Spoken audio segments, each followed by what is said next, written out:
প্রিয় শিক্ষার্থী বন্ধুরা, আসসালামু আলাইকুম। কমার্স ক্লাসরুমে স্বাগত জানাচ্ছি। আমি সোহেল রানা। এখন আমি আপনাদের সামনে যে বিষয়টি নিয়ে হাজির হয়েছি সেটি হলো ইন্টারমিডিয়েট অ্যাকাউন্টিং। আর যে অধ্যায় থেকে এখন আমি আপনাদেরকে অঙ্ক করাবো সেটি হলো অ্যাকাউন্টিং ফর ইনভেস্টমেন্টস এই অধ্যায় থেকে। আর যে অঙ্কটি আমি করাবো এটি ন্যাশনাল ইউনিভার্সিটি বিবিএ অনার্স 2012 এসেছে। তো চলুন আগে আমরা অঙ্কটি পড়ে আসি। Habib limited purchase marketable securities at A cost of টাকা 4 lakh in 2010. At the end of the year, the market price of the securities was taka 4,80,000. At the end of 2011, the market price of securities was level taka 4,60,000. The securities were sold on June 30, 2012 at taka 5,20,000. So the journal entries assuming that the increase is not show as realized income. তো আমাদের এই অঙ্ক থেকে আমাদের journal করতে বলেছে। তো journal করতে হলে আমাদের ছক আঁকতে হবে। তো ছকে দেখেন হাবিব লিমিটেড, জার্নালাইজ এন্ট্রিজ, এরপর date, account titles and explanation, reference, debit টাকা, ক্রেডিট টাকা, জার্নালে যেটা থাকে আর কি সেটা আমরা করে নিলাম ছকে। তো এরপরে আমরা জানি লেনদেনগুলো জার্নাল আমরা করি। তো এইটা হলো একটা ইনভেস্টমেন্ট এর যতগুলো লেনদেন এখানে আছে সেইগুলোরই আমরা এখানে জাবেদা করব। তো এই অধ্যায়ের কাজ হলো ইনভেস্টমেন্ট থেকে লাভ লস এবং ইনভেস্টমেন্টে বিনিয়োগ এই সকল লেনদেনগুলোই এই অধ্যায়ে হয়ে থাকে। তো প্রথম লেনদেনটি দেখেন Habib limited purchase marketable securities at A cost of টাকা 4 লাখ। যেহেতু হাবিব লিমিটেড এখন আমরা নিজেরা যেহেতু আমরা হাবিব লিমিটেডের অঙ্ক করছি তাই হাবিব লিমিটেড তিনি একটা মার্কেটেবল সিকিউরিটিজ ক্রয় করছে যার মূল্য 4 লাখ টাকা। তো আমরা সেটাই এখন লিখবো। তো যেহেতু এখানে মার্কেটেবল সিকিউরিটিজ বলে দিয়েছে তাই আমাদের এখানে মার্কেটেবল সিকিউরিটিজ ডেবিট। আমরা এটা 2010 সালের অঙ্ক, তাই আমরা এখানে লিখবো marketable securities debit.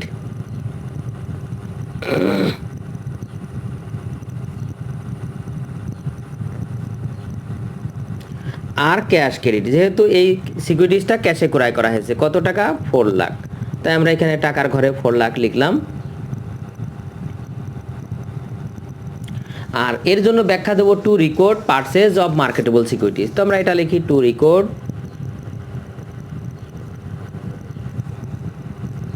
Purchase of marketable securities. তো এটি ছিল আমাদের প্রথম জাবেদা। এরপরে দেখেন বলা হয়েছে যে at the end of the year মানে বছর শেষে the market price of the securities, ওই সিকিউরিটিজের মার্কেট প্রাইস হয়েছিল কত 4,80,000 মানে 4,80,000 টাকা। তো আমরা এটাও জানি যে এই সিকিউরিটিজ বা এই যে বিনিয়োগের ক্ষেত্রে যদি কোনো মূল্য বৃদ্ধি পায় তার জন্য আমরা একটা সমন্বয় জাবেদা করি। তো এখানে দেখেন আমাদের মূল্য ছিল, কিনা দাম ছিল 4 লক্ষ, কিন্তু আমরা এখন যেটা দাম 4,80,000, তার মানে আমাদের এখানে 80,000 টাকা মূল্য বৃদ্ধি পেয়েছে। তো এই মূল্য বৃদ্ধি পাওয়ার কারণে আমাদের একটি লাভ হয়েছে, আর যেটাকে আমরা এখন এই securities fair value adjustment debit করব আর আনরিয়েলাইজড হোল্ডিং গেইন ক্রেডিট করব। যেহেতু আমাদের এটা লাভ হয়েছে তাই গেইন ক্রেডিট বা unrealized holding gain or loss, যেহেতু ক্রেডিট করা আছে মানে সেটা লাভ, তার লস উল্লেখ করলে হবে না করলে হবে। তো আমরা এখানে লিখি securities fair value, securities fair value adjustment, আমি এখানে সংক্ষেপে লিখি। তো ডেবিট আর unrealised holding gain, unrealised holding gain oblique loss credit. আমাদের এখানে যে 80,000 টাকা আমাদের লাভ আছে সেই 80,000 টাকার জার্নাল এটা। আর এইটার আমরা ব্যাখ্যা লাগবো two record আনরিয়েলাইজড holding gain for marketable securities. তো আমরা এখানে লিখি টু রেকর্ড আনরিয়েলাইজড হোল্ডিং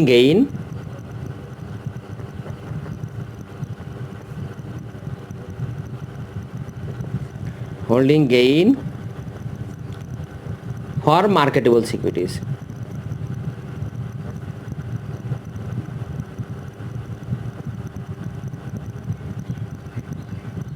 এটা তো এটা ছিল আমাদের দ্বিতীয় জাবেদা। এরপরে দেখেন At the end of 2011, the market price of securities was level টাকা 4,60,000।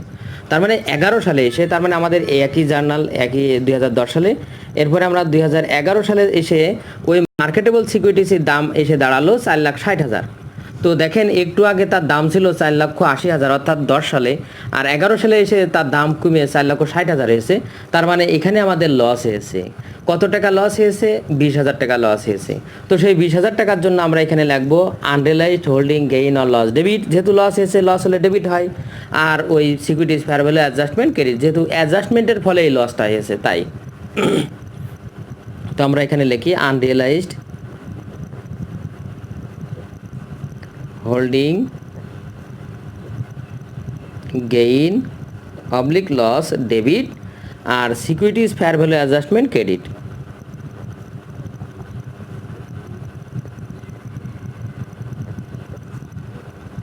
Securities fair value adjustment credit টাকা হবে 20,000, 20,000 টাকা। এটাও আমরা ওই ব্যাখ্যা ওই একইভাবে লাগবো to record unrealized holding loss for marketable security, যেহেতু এটা লস হয়েছে তাই আমরা এখানে লিখব লস ফর মার্কেটেবল সিকিউরিটিজ। এটা ছিল আমাদের তৃতীয় জাবেদা 2011 সালে। এবার দেখেন 2012 সালে কি বলেছে, the securities were sold, securities বিক্রি করা হলো অন জুন 30 অর্থাৎ জুন 30 তারিখে 2012 সালে। তো আমরা এই জার্নালটি 2012 সাল, আমরা সেটি এখানে লিখব। এরপরে দেখেন বিক্রি করা হয়েছে কত, 1 টাকা 5,20,000 মানে 5,20,000 টাকায়। তো আমরা যেহেতু 5,20,000 টাকায় এই সিকিউরিটিজটা বিক্রি করে দিচ্ছি, তার মানে আমাদের কারবারে ক্যাশ বৃদ্ধি পাচ্ছে, আর ক্যাশ বৃদ্ধি পেলে ডেবিট কত, 5,20,000 টাকা। তো আমরা প্রথমে দেখেন ক্যাশ বলে ডেবিট করলাম 5,20,000। আর যে সিকিউরিটিজটা আমি বিক্রি করছি সেই সিকিউরিটিজ আমার কারবার থেকে হ্রাস পাচ্ছে। আর সিকিউরিটিজ যেহেতু এখানে ইনভেস্টমেন্ট একটা অ্যাসেট, তাই আমাদের এই সিকিউরিটিজ ক্রেডিট হবে। তো সিকিউরিটিজ দেখেন মার্কেটেবল, আমি একটু জায়গা রাখি, মার্কেটেবল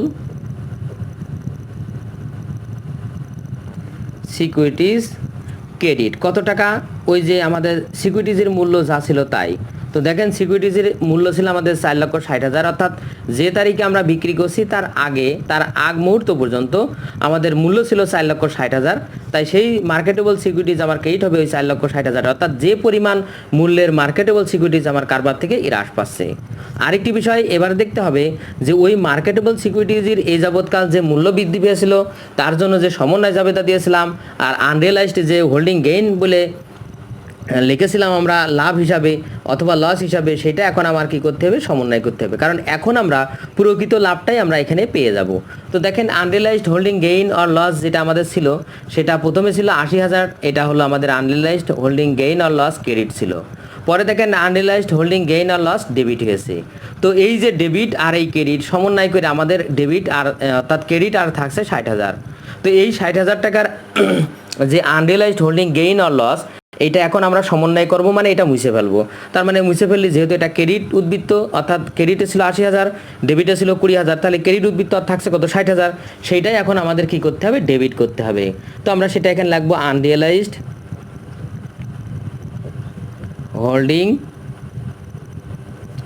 গেইন অবলিক লস, এইটা এখন ডেবিট করা হলো কত টাকা, ওই যে কয় টাকা আমাদের ব্যালেন্স ছিল অর্থাৎ 60,000 টাকা, এইটা আমরা এখন ডেবিট করলাম। এবার আমাদের খেয়াল রাখতে হবে যে এই ডেবিট টাকা এবং এই ক্রেডিট টাকার এই দুইটার পার্থক্যই আমাদের কি অ্যাকচুয়াল লাভ। এটা আরেকটাভাবেও বের করা যায়, তো সেটা আমরা যাচ্ছি না, আমরা সহজটাই করি। যে এখানে দেখেন আমার ডেবিটে ছিল 5,20,000 আর 60,000, তার মানে 5,80,000। যে জায়গায় আমার ক্রেডিট হয়েছে মাত্র 4,60,000, তার মানে আমার এখনও 1,20,000 টাকা কি আসবে ক্রেডিট দিকে। তো ক্রেডিট দিকে পার্থক্য হওয়া মানে এখানে আমাদের লাভ। তো আমরা সেটা এখন লাগবো, এইটাই হলো আমার অরিজিনাল লাভ, এটাই হলো আমাদের প্রফিট, যেটা আমরা এখন শেষে বিক্রি করছি যখন, তখন যে প্রফিটটা আমরা পাচ্ছি সেটা। তো আমরা এখানে লাগবো profit on sale of securities, এই 1,20,000 টাকা। এইবার আমরা এর ব্যাখ্যা দেব, to record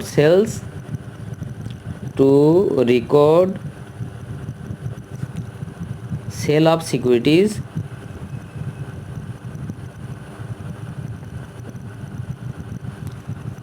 at a profit. তার মানে লাভে আমরা সিকিউরিটিজটা বিক্রি করলাম তার রেকর্ড করা হলো। তো ছাত্রছাত্রী বন্ধুরা, আজ এ পর্যন্তই। আমার ভিডিওটি কেমন লাগলো অবশ্যই কমেন্ট করে জানাবেন। যদি ভিডিওটি ভালো লেগে থাকে অবশ্যই ভিডিওতে একটি লাইক দেবেন। এছাড়া অন্যান্য বন্ধুদের দেখার সুযোগ করার জন্য অবশ্যই ভিডিওটি শেয়ার করবেন। আর আমার চ্যানেলে আপনি নতুন হয়ে থাকলে অবশ্যই আমার চ্যানেলটি সাবস্ক্রাইব করবেন। আল্লাহ হাফেজ।